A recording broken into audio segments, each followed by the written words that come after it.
Her name, the Watermelon Woman. That's right, Watermelon Woman. Is Watermelon Woman her first name, her last name, or is it her whole name? I don't know, but girlfriend has it going on, and I think I've figured out what my project's gonna be on. Cheryl Dunier's groundbreaking 1996 film, The Watermelon Woman, stands as a landmark of the new queer cinema movement.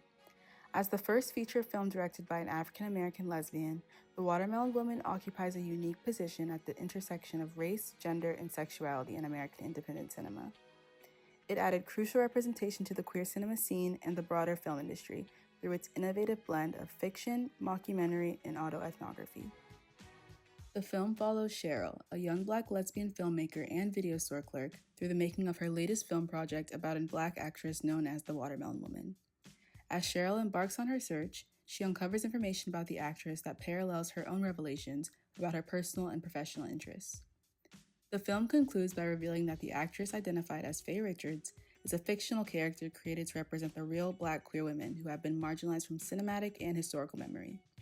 Cheryl Dunier does not simply fill a gap in history with the Watermelon Woman. She interrogates the structures and power dynamics that created that gap in the first place. This essay examines how the Watermelon Woman leverages both cinematic and narrative techniques to demonstrate the creative possibilities that emerge when we explore unconventional methods to preserve Black lesbian histories. We're lesbians, remember, Cheryl? We're into female-to-female attraction. The Watermelon Woman presents a variety of cinematic features that fulfill both narrative and theoretical purposes. Most notably, the film's pseudo-documentary format immediately immerses viewers in what appears to be a genuine documentary developing in real time. Dunya employs both classic documentary elements such as talking head interviews. Excuse me, sir. Can I ask you a question? Shoot. Isn't she the lady that wore the fruit cocktail on her head? And direct address to the audience. Can you believe it? Faye's a sapphic sister. Which heighten the film's perceived authenticity. The film within a film concept seen in The Watermelon Woman is more formally defined by the French phrase mise en abîme. Dunier illustrates this dual narrative through a creative blend of multiple textures. The film alternates between grainy footage from Cheryl's handheld camera, artificial archival photos and movie clips, and more polished contemporary scenes in an abrupt, non-linear pattern. These visual contrasts, along with a fragmented editing style, create a productive tension that keeps viewers questioning what they're seeing. Another strategic component of the film's mise en abîme structure is the self-reflexive filmmaking approach. Viewers are deliberately exposed to the filmmaking process through scenes of Cheryl operating film equipment and discussing her editing process. These elements resonate with German playwright Bertolt Brecht's alienation theory, which encourages active viewing by reminding audiences of their spectatorship. Furthermore, in the article Histories of the Watermelon Woman, Reflexivity Between Race and Gender, author Catherine Zimmer takes an even closer look at how these formal devices engage audiences and carry theoretical weight. She contends that the film's reflexivity reveals, and I quote, the lines traced between Cheryl's positions as producer and spectator, subject and object, as well as her tentative trajectory into film authorship. These techniques reflect the constructed nature of historical narratives, especially those involving Black stories. Cheryl Dunier's work embodies a concept coined by scholar Saidiya Hartman as critical fabulation. This offers a framework for confronting archival gaps and developing solutions through carefully constructed, imagined narratives. Hartman introduced this in her noble work, Venus in Two Acts. The following clip shows Hartman explaining the method in her own words. Venus in Two Acts is where I coined the term critical fabulation to describe my practice. Critical fabulation was central to being able to resurrect forgotten history, lost lives, the millions of stories that were lost in the Middle Passage. In Venus in Two Acts, Hartman discusses how this framework creates what she calls a recumbent narrative that weaves together fragments from different times and perspectives, which closely resembles Dunier's filmmaking approach.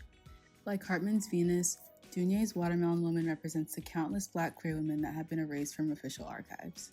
Both creators engage in acts of critical fabulation by refusing simple attempts at recovery while insisting on the importance of confronting these absences. As Cheryl embarks on her search for Faye Richards, she grapples with limited access to information and counterproductive interactions with white institutional gatekeepers. The film draws a stark contrast between official archives and community knowledge. A prime example showing the limitations of institutional archives is the library scene. Hi. I'm looking for information on the Watermelon Woman.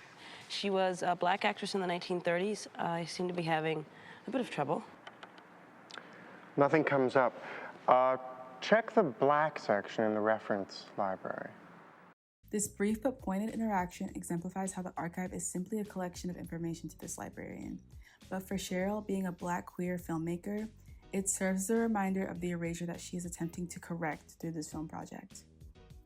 After this unproductive encounter, Cheryl resorts to community sources, including her mother, a gay family friend, and an older black lesbian named Miss Shirley. Out of these interviewees, Miss Shirley offers the most insight into Faye's identity. This pivotal scene illustrates what Tina Campt describes as the haptic temporalities of the archive. As Cheryl physically handles Miss Shirley's photographs, we witness a form of archival engagement that is embodied, emotional, and deeply personal. Tina Campt describes this engagement as the key moments of contact when photographs touch us and animate reflections and responses. Miss Shirley's collection functions as a counter-archive that offers evidence of black lesbian existence that official histories have systematically erased. As Matt Richardson argues in his analysis of the film, these personal collections are evidence of a black lesbian family that is not usually part of the representation of black life.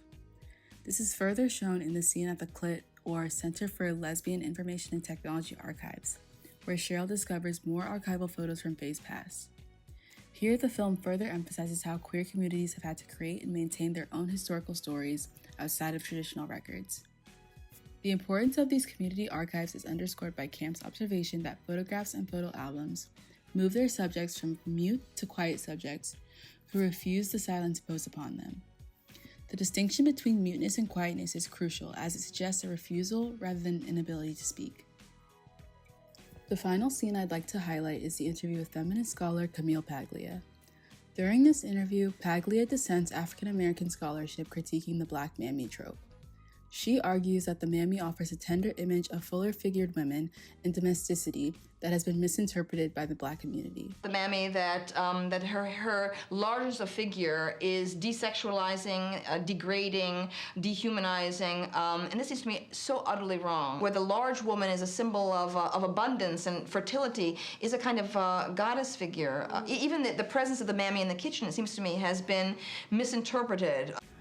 Although Paglia is attempting to reclaim the mammy image using a feminist lens that celebrates non-normative female bodies, she fundamentally misunderstands the racial power dynamics that make such reclamation deeply problematic and offensive to black women. She claims that the mammy reminds her of her Italian grandmother, which completely undermines the crucial historical and racial context in which the mammy trope emerged. The Paglia interview also demonstrates how the film's mockumentary format serves as more than a stylistic choice. Incorporating a real-life academic figures whose views are subjected to the film's critical gaze ultimately blurs the boundaries between documentary and fiction in ways that challenge viewers to question all claims to authoritative knowledge.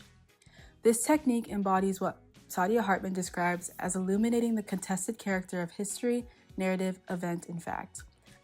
If the watermelon symbolizes African American culture, rightly so, because look what white middle-class feminism stands for: anorexia and bulimia. Apart from Paglia's rather absurd misinterpretation of the black mammy, the most striking part of this interview is Cheryl's deliberate silence. This silence stands as an example of what Hartman calls narrative restraint.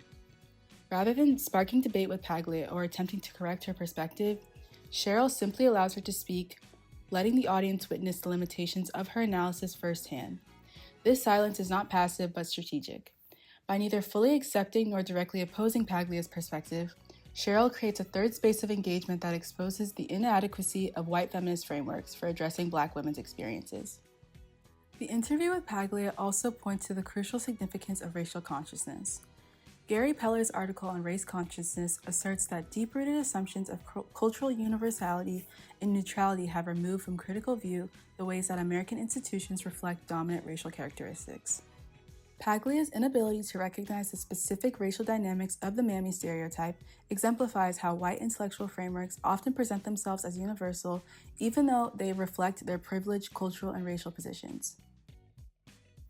Through this interview, Dunier subtly exposes the limitations of white feminist discourse. which ultimately reinforces the idea that marginalized communities must create alternative spaces for articulating their experiences. Sometimes you have to create your own history. These words capture the film's innovative approach to history, identity, and representation. Through its creative filmmaking techniques, thoughtful exploration of theoretical questions, and sharp critique of institutional knowledge, the film offers a powerful model for how marginalized groups might engage with histories that have continuously excluded them. It shows how imagination can function as a vital form of historical engagement when traditional archives fail. As we continue to grapple with questions of representation, The Watermelon Woman offers valuable insights into how cinema can function as more than just entertainment, but also as a form of theoretical intervention and historical reclamation.